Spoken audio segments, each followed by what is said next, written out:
fans corner dengan dulu sama Liga 1. satu pertanyaan soal itu dulu Pak. Soalnya berubah. Ayo. Kak Ferry, mungkin bisa dijelaskan dari kerjasama ini seperti apa? Di kamera Pak. Iya.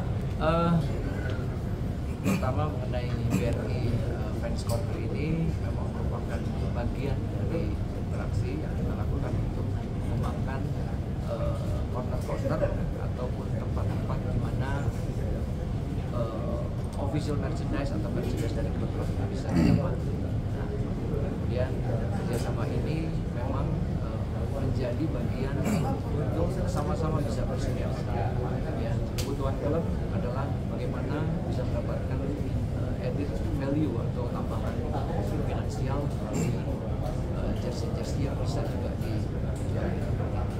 Kemudian super apps seperti tadi yang saya sampaikan bahwa super app ini sebenarnya merupakan bentuk satu fitur di mana ini juga bisa menjadi wallet atau bagaimana fans-fans atau penonton kita bisa mendapatkan kemudahan-kemudahan melalui super apps dari DBB ini untuk bisa membeli tiket. Tiket itu bukan hanya tiket pertandingan, ada tiket pesawat, tiket kereta api, dan tiket macam-macam. Jadi begitu. Super app ini efektif bisa pakai bukan lompat kan? Iya, ini udah hari ini udah launching dan sudah bisa. Kalau pembagian royalti kan kita tahu setiap klub itu mempunyai aparel dengan merek berbeda ya. Sekarang di sini kan ada di Juara yang sebagai fans cornernya gitu kan. Itu nanti pembagian royalti atau pembagian keuntungannya itu seperti apa? Sebenarnya space-nya aja yang Juara punya. Space, bagian space ya. Sebagian space lagi adalah miliknya LIB. Jadi kita memang betul-betul sebenarnya dari berbeda dengan partnernya si Juara. Nah, kemudian jadi ini nggak ada hubungannya dengan Juara. Juara punya produksi sendiri yang ada kaitannya dengan LIB, maka bisa sama-sama bisa lihat atau bisa dijual. Kemudian merchandise atau jersey-jersey dari klub itu juga bisa didapat di sini. Nah, pembagian royaltinya itu bervariasi.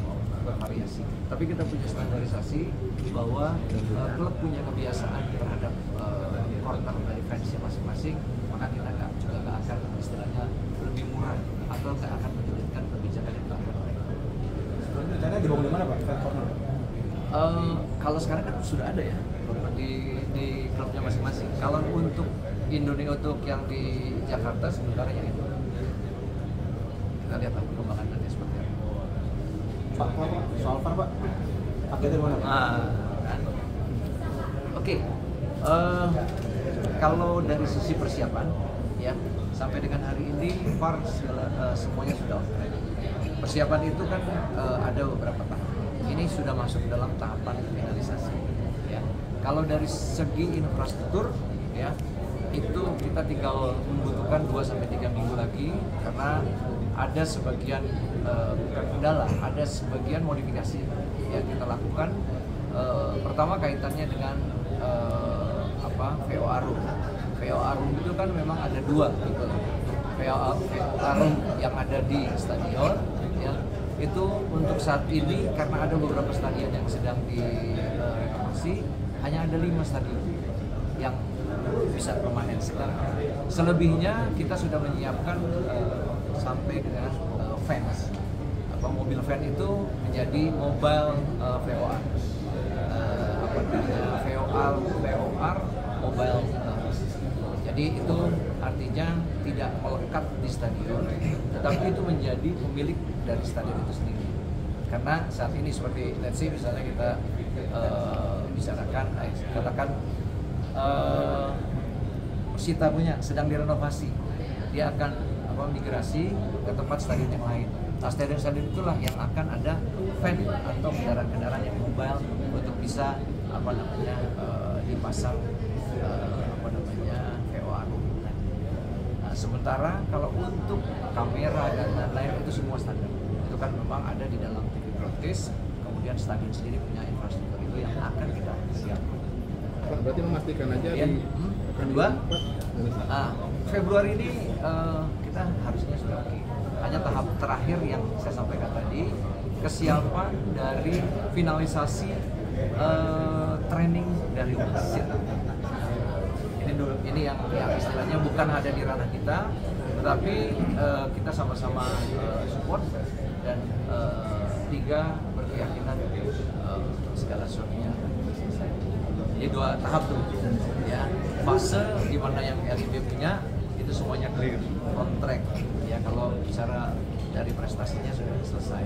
Tinggal di ujung nih, ya banyak kendala-kendala yang ada di negara-negara pada waktu mau melaksanakan VAR, ya di SDM dari wasit.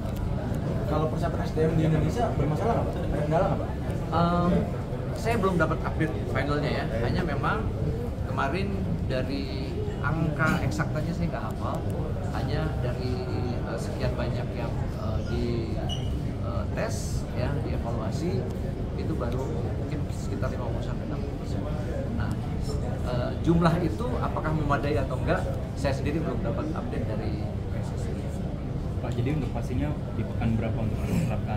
Pekan terakhir dari bulan pekan keberapa tuh ya Kang ya? Saya Februari, mungkin Februari akhir tuh pekan ke-24 atau 25. Ya, besok ini kan 23, 24 berarti. 25. Itu serentak Pak? Apa beberapa stadion dulu Pak? Yang Ya harus serentak lah, VAR. Nanti ini dong konflik dong kalau nggak serentak. Ya, harus serentak, harus semuanya bersama-sama gunakan VAR. Nanti ada konflik, ada apa namanya ketidakhappy. Pak, klub Liga 2 udah mulai kerja ini Pak, gimana Pak? Semuanya Pak? Nanti uangnya nggak ada dong. Suruh siapin uang aja. Iya, memang sebenarnya kesulitan finansial ini bukan makanan yang baru, bukan persoalan yang baru. Ini memang sudah lama. Bahkan beberapa klub Liga 2, ya Liga 2 khususnya, itu kita sudah memberi kebijakan, lebih tepatnya mungkin punishment, bahwa kontribusi yang ada di liga itu kita tahan sampai pada ambang batas tunggakan-tunggakan yang ada. Ya. Nah kalau sekarang ada tunggakan lagi, ini yang kita nggak tahu seberapa besar. Ya, kita masih berupaya untuk mencari bukan titik temu, mencari tahu mana-mana aja klubnya. Kemudian kemarin ada klub Kalimantan juga kita udah berkomunikasi. Saya dengar juga ada beberapa klub di luar dari Kalimantan. 2-3 hari kemarin saya belum tahu update-nya seperti apa, tapi kita udah berkomunikasi. Oke, siapin uangnya dong jawab. Oke, terima kasih ya.